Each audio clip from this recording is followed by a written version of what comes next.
Assalamualaikum warahmatullahi wabarakatuh. Salam sejahtera bagi kita semua.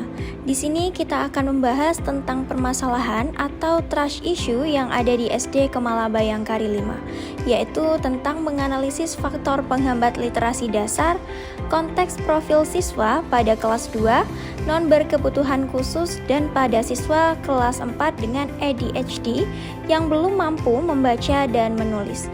Oke, mari kita simak videonya.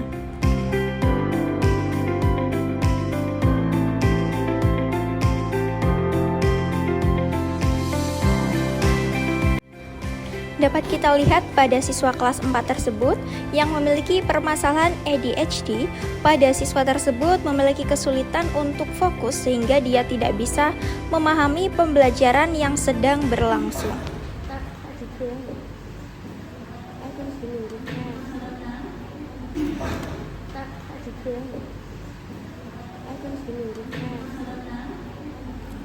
Di sini, tulisnya di sini nggak tolong.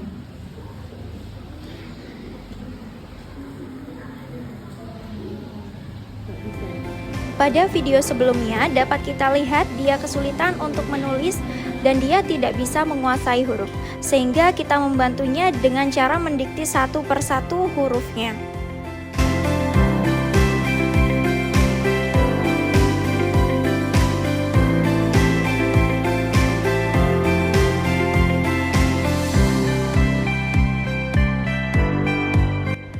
Dan dia tertinggal dengan teman-temannya yang lain.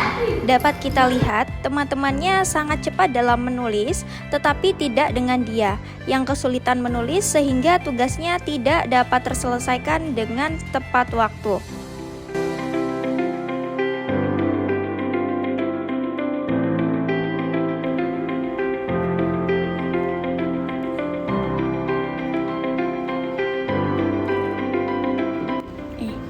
Namun, ketika dia disuruh membaca, dia bisa, namun lama dalam menyampaikannya.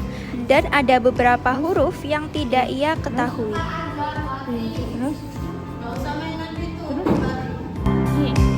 Dibaca.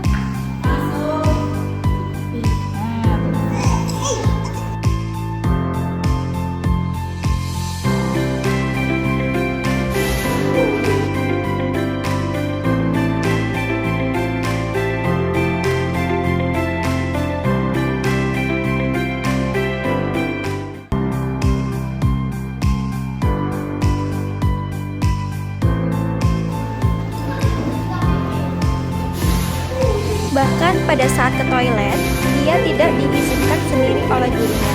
Tidak seperti teman-temannya yang lain, karena siswa tersebut memang berbeda dengan teman-temannya.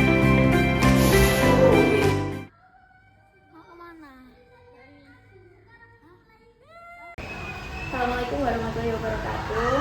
Terima kasih untuk Briska yang berkenan untuk diwawancarai. Kami selaku perwakilan dari PLT 1 ingin bertanya untuk di kelas 4 yang Briska ajar ya.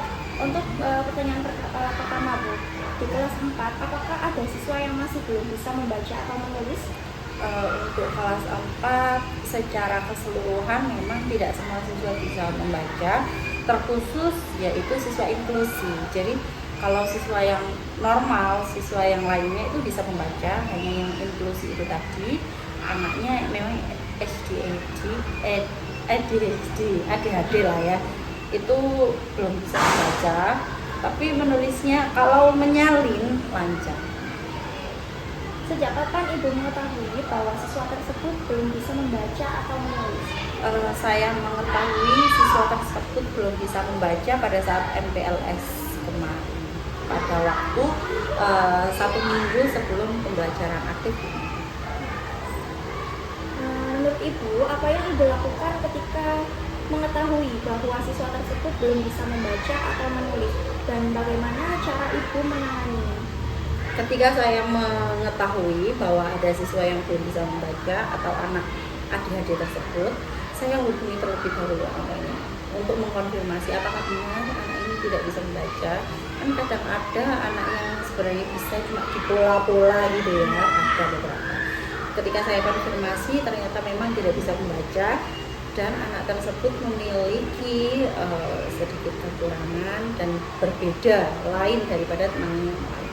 Sehingga di sini saya menawarkan bantuan bagaimana Mama kalau sekiranya saya membantu mengajari membaca anak tersebut di jam yang terpisah dari jam pembelajaran, sehingga setelah pelajaran anak-anak kan mengaji, khusus anak tersebut belajar membaca dan menulis bersama saya.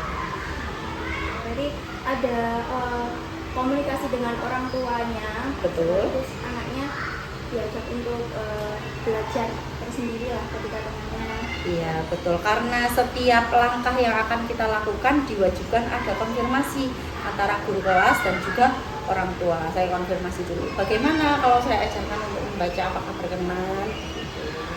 Baru kemudian langkah selanjutnya saya analisis dia bisa membaca ini sampai mana. Maksudnya apakah dia mengenal huruf, kan membaca ada tahapannya. Kalau dia sudah bisa mengenal huruf, apakah dia bisa mengeja? Ternyata sampai di situ aja, maksudnya sampai dia tidak bisa mengeja. Kemudian baru diajarkan sesuai dengan kebutuhan anak tersebut dan menggunakan metode tersendiri karena termasuk siswa inklusi. Tapi untuk siswanya tersendiri itu apa mau kalau diajarkan sendiri gitu tuh, atau tidak mau gitu? Kan ada yang tidak mau Gitu. Untuk siswanya tersendiri sebelum dipanggil sudah datang sendiri karena anaknya sangat semangat. Memang semangat belajarnya tinggi sekali, tapi mungkin karena kemampuannya ini tidak sama ya dengan teman yang lain, sehingga dia menyadari, oh aku harus sudah bisa membaca, oh aku juga harus bisa menulis supaya sama dengan teman yang lain. Untuk kegiatan pembelajaran di dalam kelas, apakah siswa tersebut kesulitan untuk mengikuti pembelajaran di kelas dan menyelesaikan tugas yang diberikan oleh Buriska sendiri? Kalau ukuran tugasnya itu memang saya bedakan untuk anak yang mampu dan anak inklusi itu tadi, karena kita tidak bisa menyamaratakan ya. Soalnya dia cuma bisa sampai segini, sedangkan temannya sudah sampai segitu lah. Ketika saya memberi tugas untuk menjawab pertanyaan, saya menyuruh anak itu membaca. Ketika saya memberi tugas anak-anak perkalian, pembagian dan pecahan, saya suruh tambah-tambahan dan menulis angka. Sehingga kalau hanya untuk tugas yang khusus sama dia itu bisa, tapi kalau tugas yang umum, yang general dia belum mampu, tidak bisa. Tapi kalau untuk temannya sendiri itu Bu, apa sudah tahu kalau ada temannya seperti itu, atau malah merasa iri kok dia dikasih tugas seperti itu, saya kok seperti ini? Biasanya seperti itu ya untuk anak kecil ya Bu. Kadang itu anak kecil suka iri-irian gitu ya. Kalau teman-temannya memang sudah tahu karena memang anak ini sudah spesial. Dan yang kedua, anak-anak ini memang tidak iri karena melihat cara saya memperlakukannya bukan kok spesial, malah terlihat seperti kalau jalan harus dipecuti terus gitu. Jadinya mereka tidak ada perasaan iri, malah merasa jangan sampai saya kayak gitu. Jadi itu perbedaan sikap saya antara anak normal dan inklusi. Menurut Ibu, solusi apa yang Ibu lakukan untuk menyelesaikan permasalahan siswa tersebut? Untuk menyelesaikan masalah siswa tersebut ya, karena kelas 5 ini sudah ada NPK, jadi wajib bisa membaca dan menulis. Maka dari itu saya membuat solusi yang sudah saya runding dengan Bapak Kepala Sekolah dan juga wali murid untuk mengajari anak ini secara mandiri. Terlepas dari di kelas, anak ini harus ada pembelajaran tersendiri. Meskipun jadinya take a long time, butuh waktu yang sangat panjang, tapi sebagai guru saya merasa sebisa mungkin anak ini harus bisa membaca. Itu solusi dari saya selaku wali kelas ini. Terima kasih untuk Buriska yang bersedia sudah diwawancarai oleh kami. Semoga apa yang Buriska sampaikan. Sedangkan pada kelas 2 non berkebutuhan khusus ada beberapa siswa yang belum menguasai literasi dasar seperti satu siswa ini.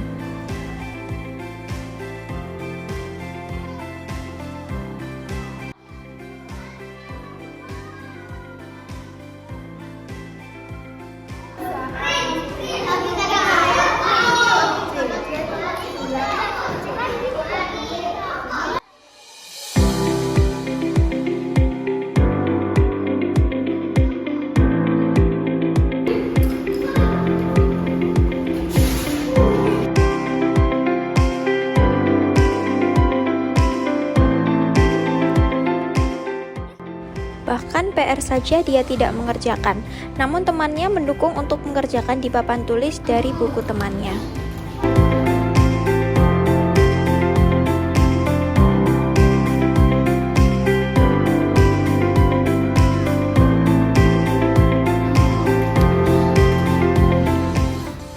Dia tidak bisa menulis jika tidak didikte atau ditemani menulis. Untuk menulis pun perlu melihat huruf-huruf abjad karena dia belum bisa mengenal huruf sama sekali, apalagi untuk membaca.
Dan ada juga siswa yang tidak menulis, tapi dia suka menggambar di bukunya.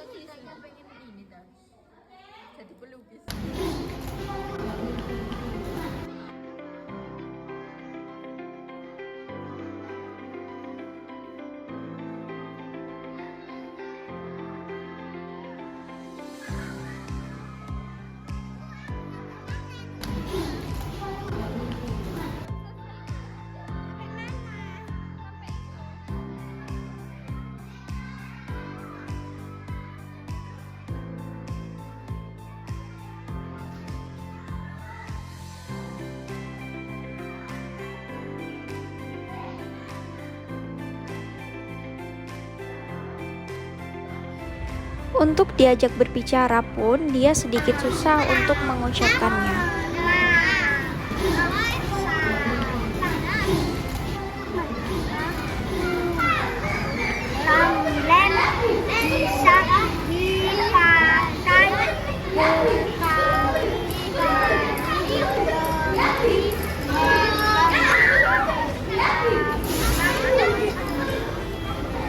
Kalau untuk bermain sama teman-teman, dia bisa, tetapi tidak lancar dalam berbicara.